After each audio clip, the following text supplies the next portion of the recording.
I started posting on YouTube just over a month ago.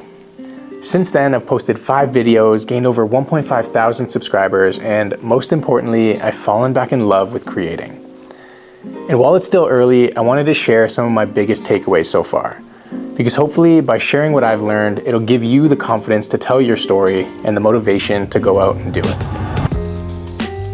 You see, for years, I created only for Instagram, where your videos needed to be 30 seconds or less, or else people wouldn't watch them.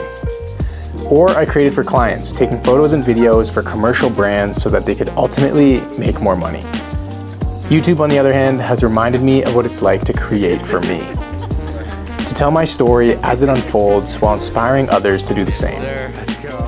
Hopefully, anyways. But much to my surprise, it's also been good for business. I've had 4 different companies reach out for work, got asked to speak on a podcast, and I've had several inquiries for my online coaching. Am I just getting lucky? Maybe. But the reason I'm telling you all this is because before finally deciding to show up, I spent years overthinking it. I talked about starting, but never followed through. Which leads me to lesson 1, just start. Don't let doubt or excuses hold you back, because you and I both know that the only way to accomplish your goals is by taking the first step. Number 2, be the story. 80% of my videos have just been me sitting in front of a camera talking about my life. If you think that you need to constantly curate a story, you don't. You are the story. Number 3, have a clear why. This should go without saying, but every action should have a purpose. Don't just throw shit at the wall and hope that it sticks. Before starting to post on YouTube, I made a game plan. Weekly videos documenting my life as a creative entrepreneur. Having a clear purpose builds trust, but also keeps you consistent. Not just on YouTube, but also in life. Number 4, deliver value every time. Because at the end of the day, people don't give a shit about you. They also don't give a shit about me either. What they do care about, though, is how you can make a difference in their lives. Make people laugh, make them feel seen or understood or inspired. Because when you consistently provide value, the connection becomes mutual. And finally, number 5, don't be afraid to get vulnerable. Relatability is the key to connecting deeply. And sometimes the things that unite us are the things that we're too scared to share. That's why I talk about my struggles in every single one of my videos. Because if sharing my challenges helps even one person push past theirs, then it's worth it. So if you've been holding back, overthinking, or waiting for the perfect moment, then consider this your sign to just start. Because I believe everybody has a story worth sharing. You just have to go out and share it.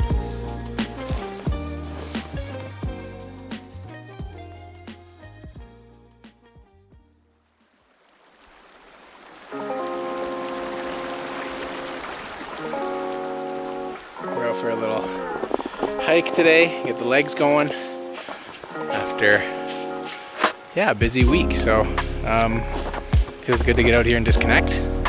And it's beautiful in the winter. Yeah, can't really complain. Wow. A couple of vloggers.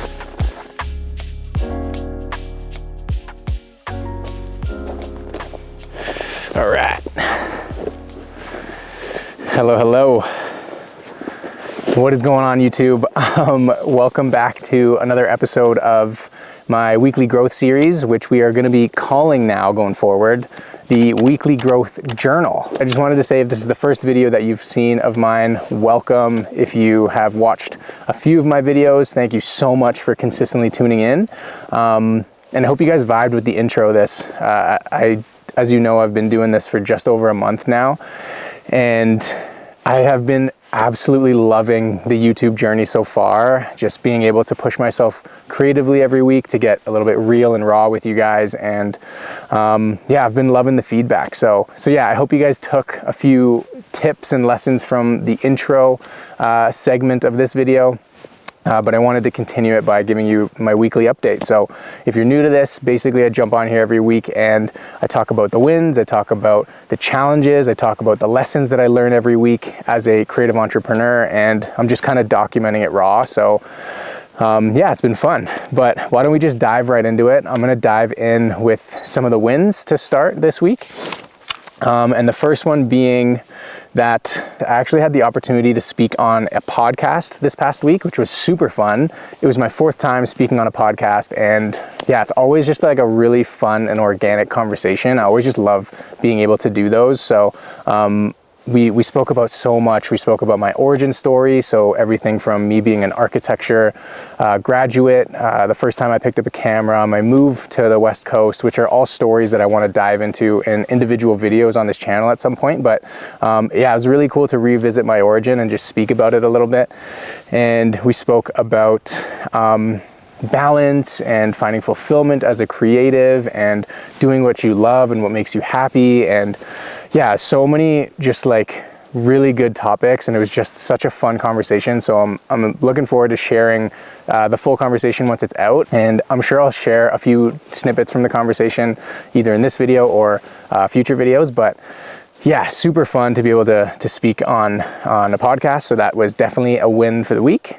And on the note of doing what makes you happy, this week in particular, I have made a lot more time to spend with friends and family and people that I love. And it's just the overall balance this week has felt a lot better than it has in the past few weeks. So we've done things like this, you know, just coming out into the outdoors, spending some quality time with Colleen, and just being out here is always just so refreshing. And I always find my mind just like really slows down when I'm in the outdoors, and it allows me to just think a lot more clearly and to give my mind some space to breathe. So yeah, doing stuff like this has been definitely a huge win. I've spent a lot of time with friends. This past week, we're going out for a friend's birthday tonight, so that'll be fun. And yeah, it's just been really good to kind of just like balance work and play. It's felt really good this week, so that's definitely a win. And there's actually been a few different stories that have popped up in this past week that have reminded me of how important it is to have balance. So I'm going to share a few of those with you because I think they were really impactful on me, and I think they'll also be valuable to you. So the first one being that Colleen and I just watched Avicii's documentary on Netflix, and it was really, really eye-opening. One of the big takeaways from that was just like how unhappy he was in his life, which if you know Avicii's backstory, he did commit suicide. And from watching this documentary, I learned just how much he lacked balance in his life. You know, like he gained success so quickly and so early, and he was thrown into all these different things. And although he loved making music, so much of the making music process just became an obligation. He had no time to slow down, and he ultimately started drinking, started doing drugs, and fell into depression. And yeah, I think watching that was just a reminder of how important it is to have balance, you know, to balance the things you love with even just taking days off, you know. Another thing we watched this week was a documentary called Don't Die, which featured a guy named Brian Johnston, who is looking to kind of just live forever, which is a crazy concept. He's doing all these different things to his body for science. And again, one of the big takeaways from his story was he was a very successful entrepreneur. And in the eyes of society, like, that's what you strive to do, you know. You strive to like make all this money and to build these successful businesses. And one of the things that he spoke about was that although he had this success, he was still very, very unhappy to the point where he almost committed suicide. And that's why he ultimately switched gears. And although people think his current lifestyle is crazy, it brings him fulfillment. So you don't have to please everybody as long as you're kind of doing what you love. I think was a really big part of that storyline. And I'm also reading a book which is called Ego is the Enemy by Ryan Holiday, and it's been such a good read so far. But again, even in this, he's talked about his success as an entrepreneur, but still lacking fulfillment, still lacking balance.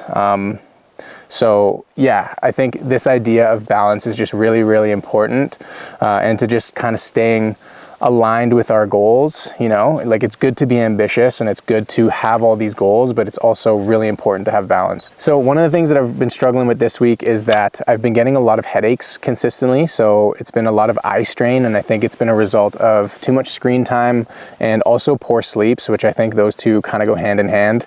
I shared a video a couple weeks ago about spending too much time on my phone.